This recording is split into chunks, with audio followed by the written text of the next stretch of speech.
Entretanto, la bruma y la oscuridad se hicieron tan densas que las gentes marchaban alumbrándose con antorchas, ofreciéndose a marchar delante de los caballos de los coches para mostrarles el camino.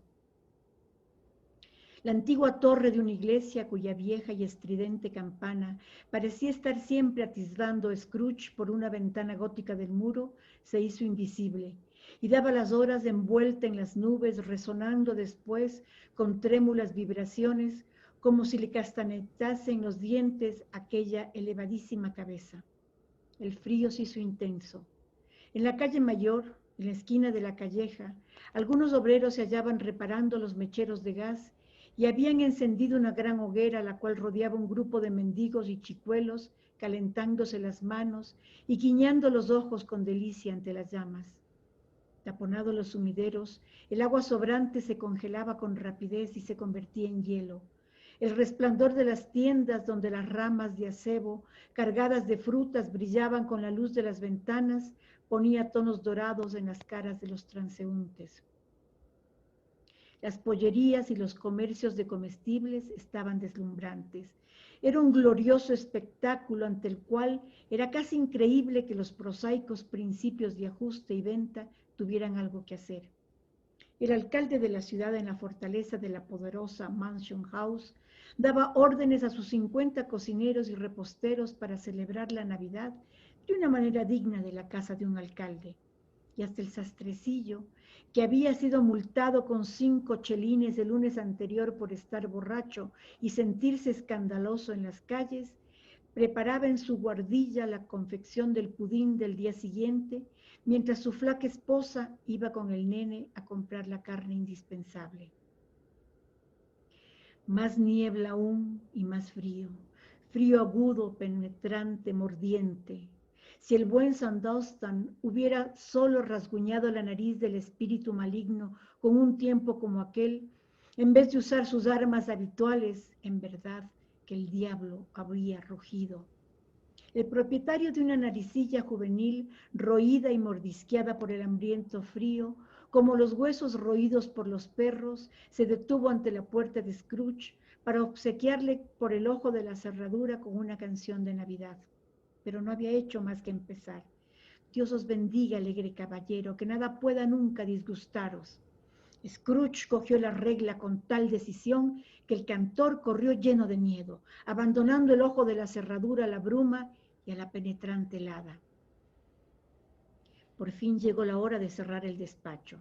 De mala gana, Scrooge se alzó de su asiento y tácitamente aprobó la actitud del dependiente en su cuchitril, quien inmediatamente apagó su luz y se puso el sombrero.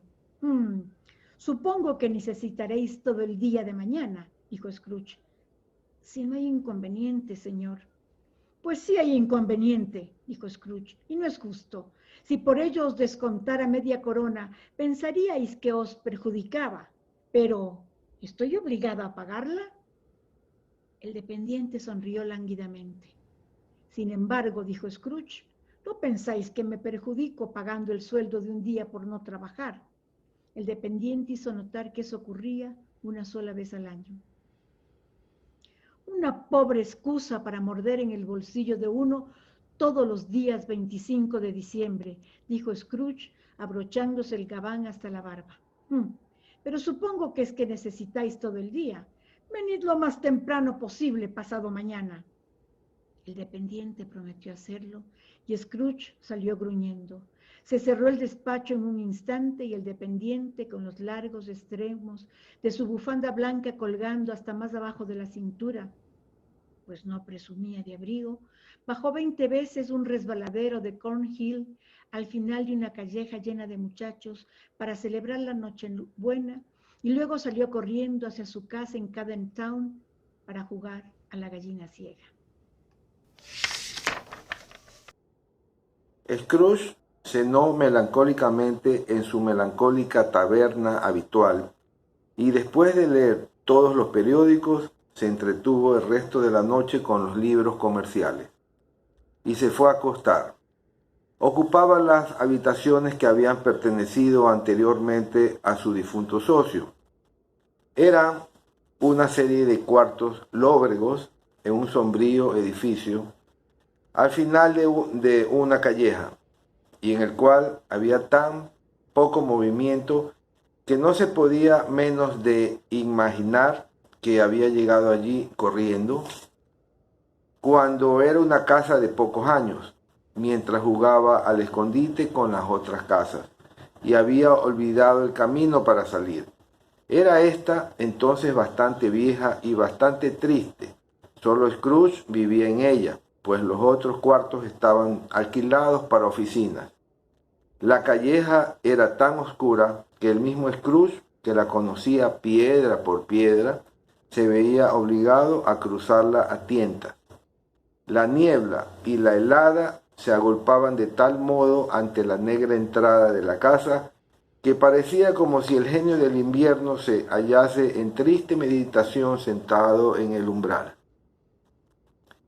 Hay que advertir que no había absolutamente nada de particular en el llamador de la puerta, salvo que era de gran tamaño.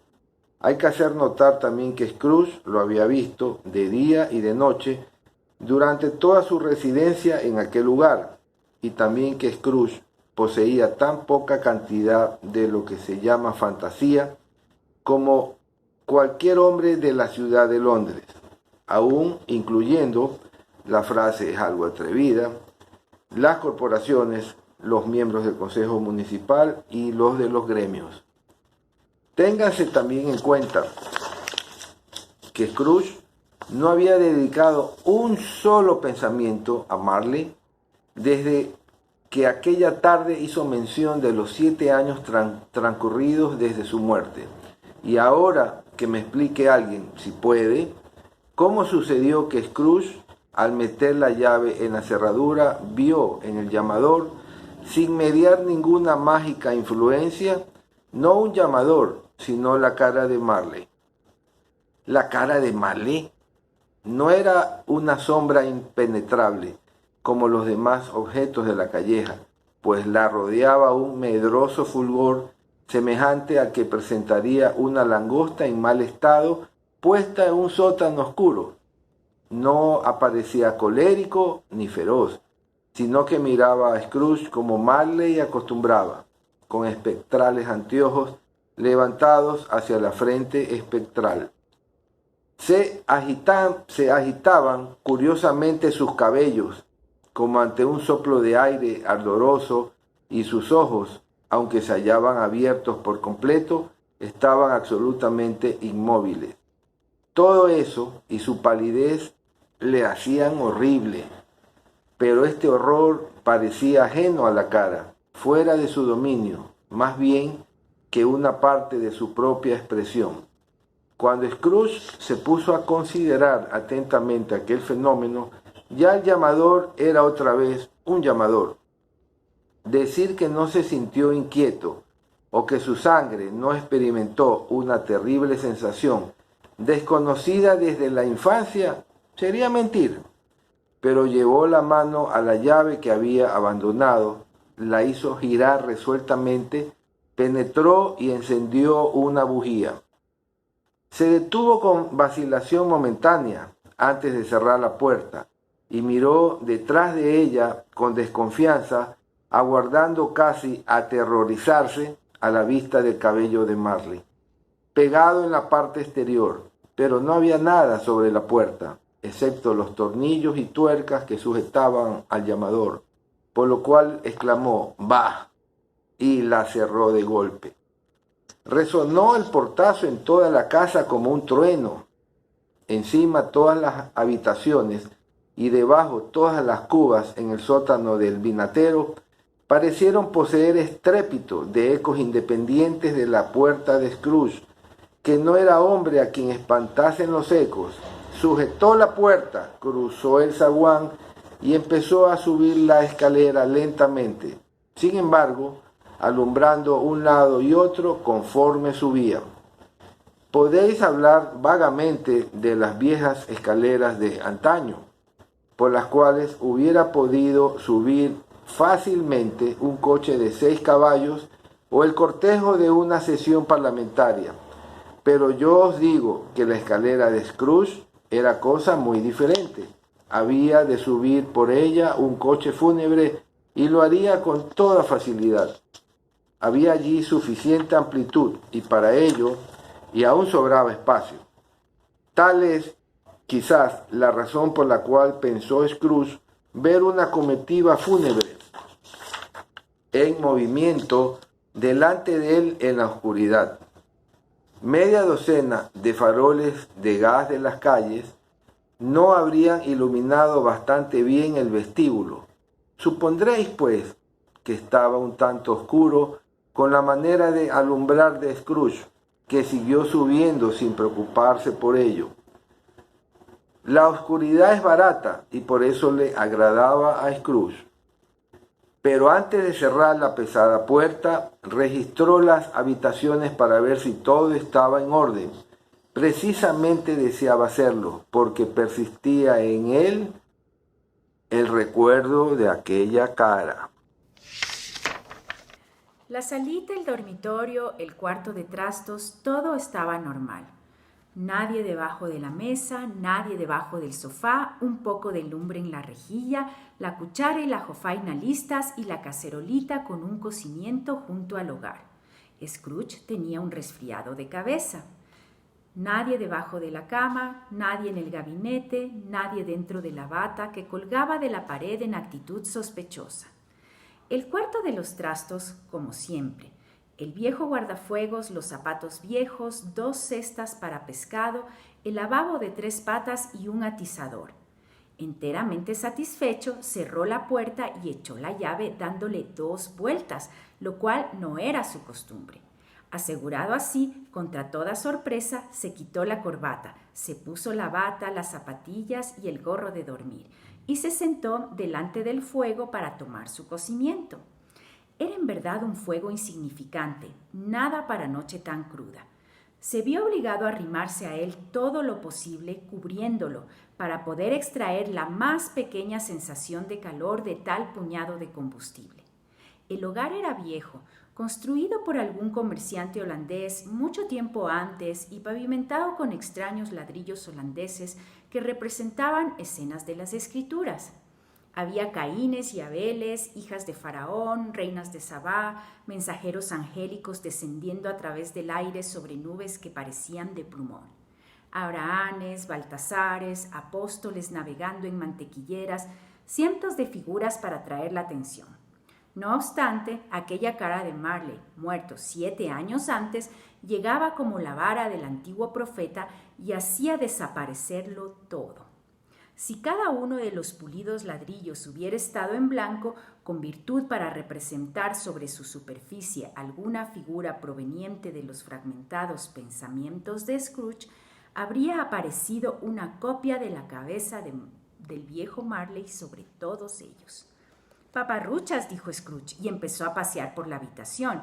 Después de algunos paseos, volvió a sentarse.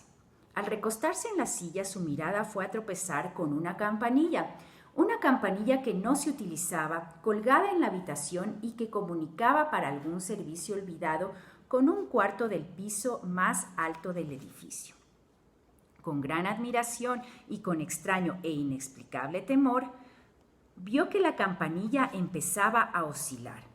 Oscilaba tan suavemente al principio que apenas producía sonido, pero pronto sonó estrepitosamente y lo mismo hicieron todas las campanillas de la casa.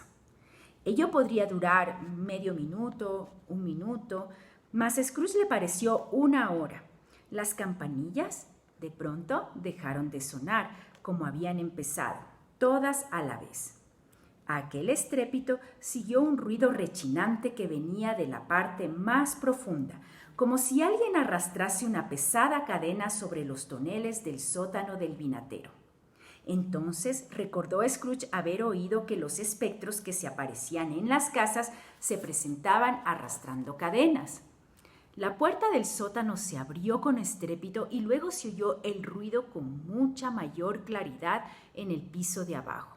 Después, el viejo oyó que el ruido subía por la escalera, después que se dirigía derechamente hacia su puerta.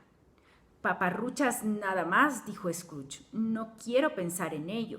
Sin embargo, cambió de opinión cuando, sin detenerse, el espectro pasó a través de la pesada puerta y entró en la habitación ante sus ojos. Cuando entró, la moribunda llama dio un salto como si gritara: «Le conozco, es el espectro de Marley», y volvió a caer. La misma cara, exactamente la misma.